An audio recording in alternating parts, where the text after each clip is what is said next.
Hey gamers, or should I say readers today. This is Liz Davidson from Beyond Solitaire, and I'm making this video because I said I wanted to read all of the Booker Prize finalists this year before they announced the winner on November 26th, and I succeeded in doing so. So here are like my quick thoughts on each of the books. I'm going to do it in order from the one I liked least to the one I liked the most. I don't really think I can predict who will win, because I think awards panels are strange. I honestly think it's this shortlist is a little weird. Like, I'm not actually convinced these are the best 6 books published in the UK this year. But, I could be wrong. So we're going to go through them, and we're going to talk about them, and we're just going to kind of see what I thought. So, starting with my least favorite. And again, none of these books were bad. It's just that some of them were more and less for me or compelling to me. So, I think my least favorite was This Other Eden by Paul Harding. I'm not saying it was bad. It was beautifully written. This guy is clearly a really talented author, and I'm not going to try to take that away from him. But I think that there are 2 things that are wrong with this book. So just to start, the subject matter this is like a very literary novel, but it focuses on a historical situation, which is there's an island called Malaga Island, like off the coast of Maine, that had a very small community of people who were mixed race. And the community was so small, there's also kind of a lot of inbreeding going on the island. And so the outside world eventually decides to intervene and kicks them all off the island, but it's not really clear where they're going to go or if their lives are actually going to be better as a result of being removed from their homes.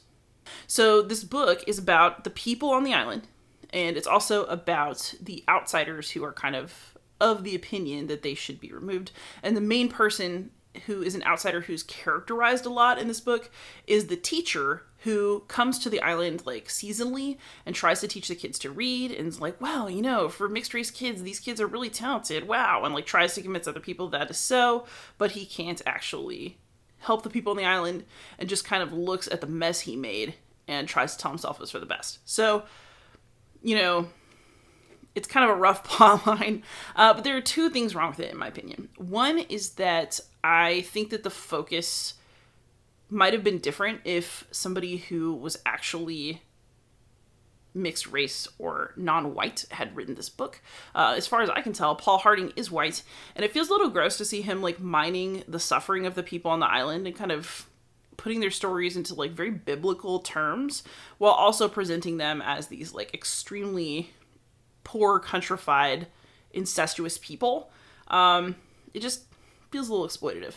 And the other thing is that because so much of the way these people are understood comes from the point of view of the teacher, I couldn't help but feel there's like a little bit too much focus on the outside and how they would perceive the people on the island, as opposed to the people who were actually there. I'm sure there'll be people who disagree with me about this, but the story itself wasn't that compelling. I think it wasn't that compelling because a lot of it focuses on a boy who leaves the island to become an artist. And, there's just kind of a tendency to want to get away from the place where I think the core of the story is. And also, I don't think that Paul Harding was the person to write about this island. The next one towards the bottom of the list for me is The Bee Sting by Paul Murray. There are a lot of Pauls on this list, as you're going to discover. So I actually really enjoyed the book while I was reading it. However, this thing is a chonk. This is like 700 something pages, and honestly, I felt that, and that's not because I don't like long books. Lonesome Dove was like the quickest 800 pages I ever horked up in my life. So I'm not saying that a long book is bad. I'm saying that maybe The Bee Sting needed to be a little shorter. So it is kind of a book about people making the wrong decisions and ending up like very much on the brink of despair. People's lives go really wrong in this book. There's not a whole lot of hope offered, but you also do really end up loving people in the family, and maybe there's like a kernel of hope that things will work out for them in the end.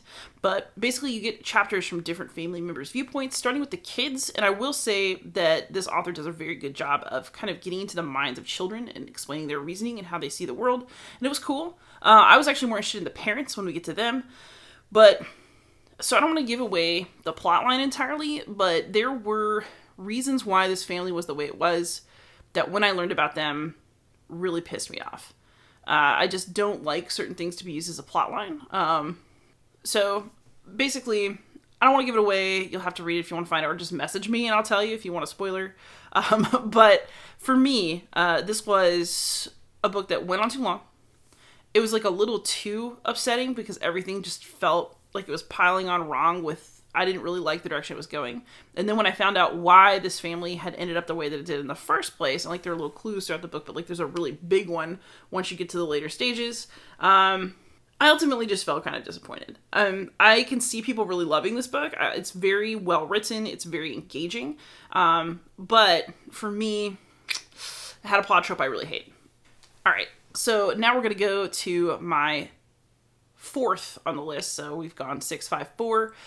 This book I thought was good, but I didn't think that it was transcendently good, and maybe it could have been. And that was Western Lane by Chetna Maru. So this book is very, very short. It's like a snack. It's the first one I read because I knew it would be quick and it would get me going on the Booker Prize finalists. This is about a little girl whose mother has died, and her father is dealing with his grief by taking her and her sisters to the squash court. But it turns out that she happens to be very, very talented at squash, and it becomes like her and her father's obsession, kind of in the absence of her mother as a balancing force. And this alienates her from her sisters, and it also causes like fractures in her relationships with the other members of her family and with her community. So part of what makes Western Lane very interesting is that it's very much condensed into the viewpoint of this little girl. She's like 11 years old in this book. And so she sees the adults doing and talking about things that, I mean, to make the fiction good, she doesn't fully understand.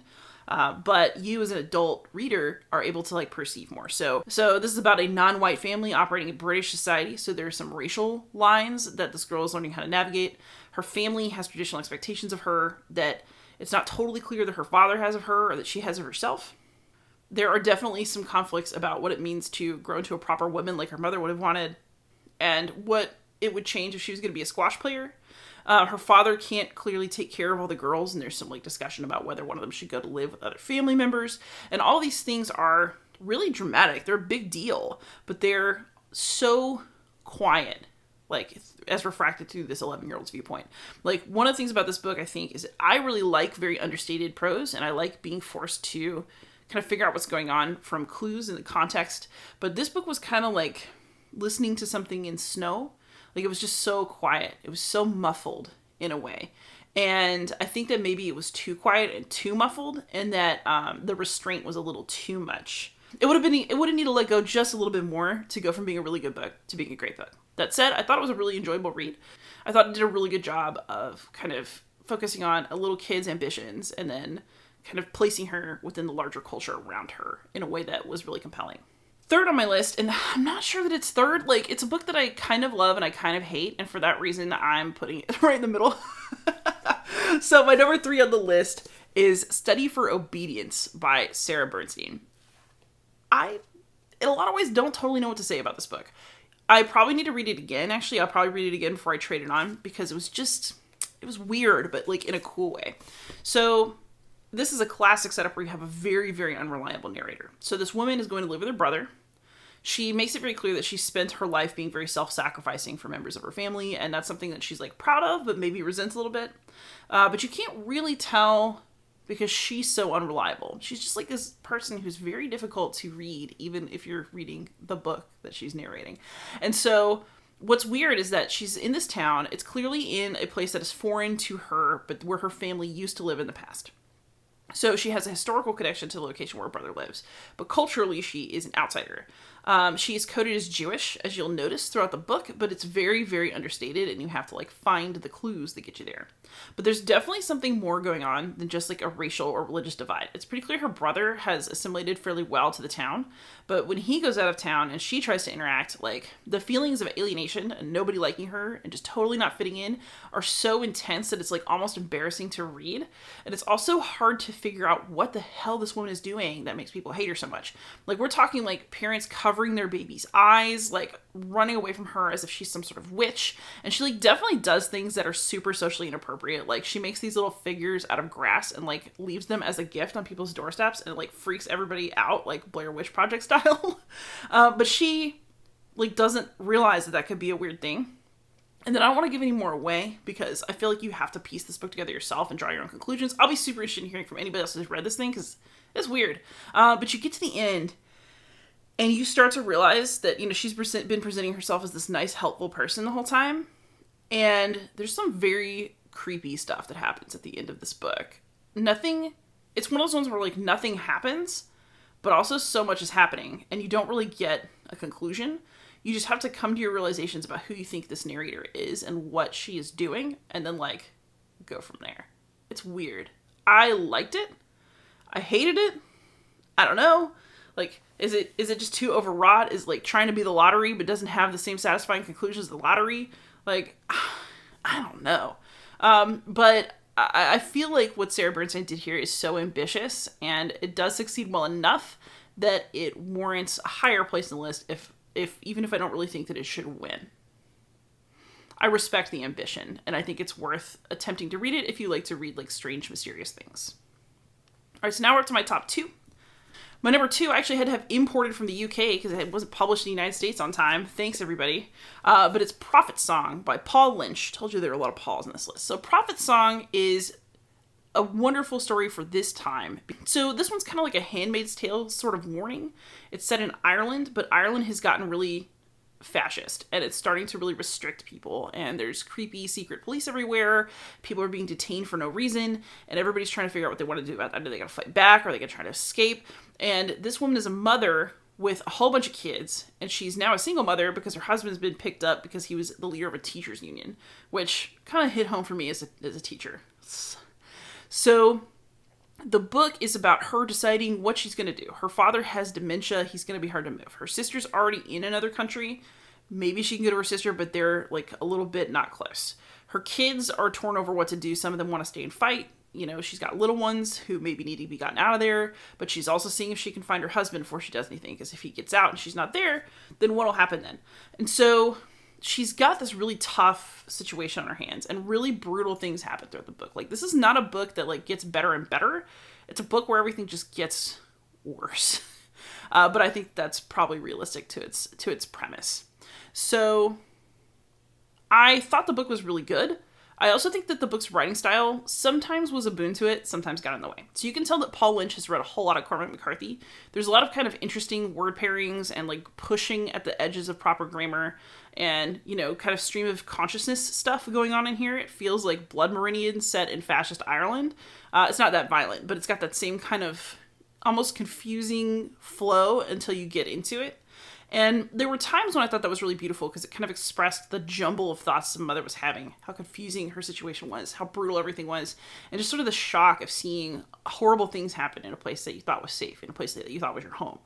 There were other times when I felt like the writing style was a little bit overwhelming and it got in the way of some of the more punchy things that were happening in the book, because having to process that something really gut punchy was happening sometimes took away from the gut punch. So I thought it was really good. See, this is what I'm saying. Like, I'm not really sure. I don't think that this is a short list of absolute masterpieces, but I do think that the books on here are good, and every single one of them is doing something interesting. And Prophet Song definitely is. I really enjoyed it. I felt it was timely, and so it's my number 2. And then my number 1. I don't know if this one is going to win, because it's the one that's the least novelish of the group, but it's If I Survive You by Jonathan Escoffery. I thought this book was great. It's kind of a collection of short stories, but it's also kind of an extended narrative about a family. So it has to be a long piece of connected prose to be nominated for a Booker. So I think that there might be some dispute about whether this really counts, but hey, it's made the shortlist, so I feel like it's crossed that hurdle, right? Like, it's sort of like, well, we've been talking about whether or not it's a war game, but it got nominated for a Charlie, so here we are. So I loved this book, though. So this is a book about a Jamaican family that moved to the United States when things were really tough in their home country. And the kids are kind of trying to figure out how to assimilate to the United States, and the parents are trying to figure out how much they want to embrace their new home. So there is a chapter dedicated to various men in the family. This is definitely about fathers, sons, brothers, and cousins and their relationships. But I found it really, really moving. So kind of the main character is the younger son, who is not very traditionally masculine. He's highly intellectual. He feels constantly othered in American society, and he also very, very much wants to fit in.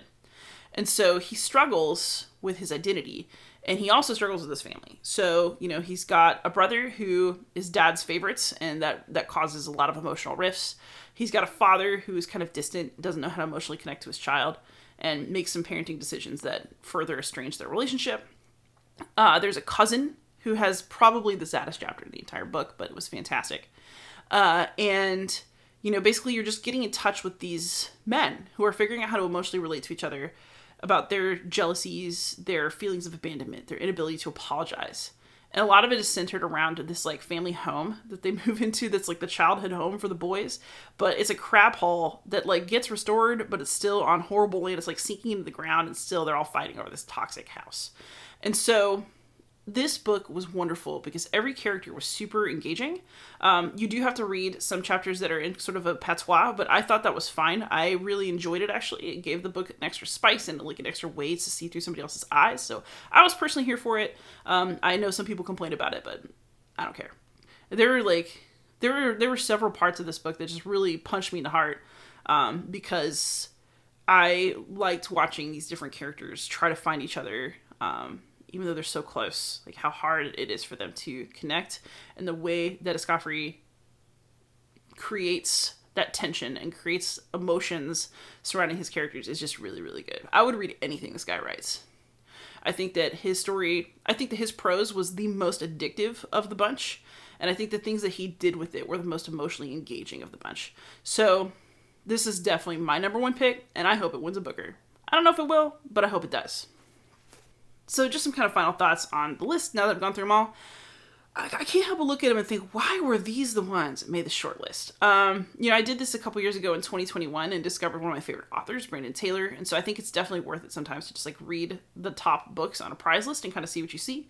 But you're not going to like everything. And this is one of those years where I felt like the books that were chosen were picked because they did some sort of interesting literary gimmick, but I didn't necessarily think that they were great books. They were all good. All the writing was really solid. Some of it was great. And a lot of the things that the authors attempted were ambitious. I'm not saying that any of the books on the list are bad exactly, but I didn't really... I'm going to forget them. So, like, there are books that I read, and I'm like, yeah, it's pretty good, and I kind of put it on Goodreads, make a note about it. But then a few years later, I'm like, what was the plot of that? I don't remember. The only book on the list I think is going to stick with me really hard is probably If I Survive You. Because it was the one that emotionally meant the most, and the one that I was just the most swept up by while I was in the process of reading it. So who knows what will be rewarded by the awards committee. I would say that If I Survive You is not the most ambitious book in terms of like literary pretensions. I do think that it's the most ambitious in terms of pushing what a novel is, so maybe that counts in this particular list. But we will see what the awards committee wants to promote this year, I guess. But those are the Booker Prize finalists. They were all very good, so if any of them interest you, you should read it. But I thought that If I Survive You was far and away the most moving of the lot, and that I would read anything that author writes in the future. So the holidays are coming up. You should absolutely take some time to read, get a book for a loved one. Maybe this gave you some ideas, and I'll be doing some more book videos here on Beyond Solitaire in the future. Thank you so much for watching. Please like, subscribe, comment, ask questions. Comment if you've read any of these, and most of all, happy reading.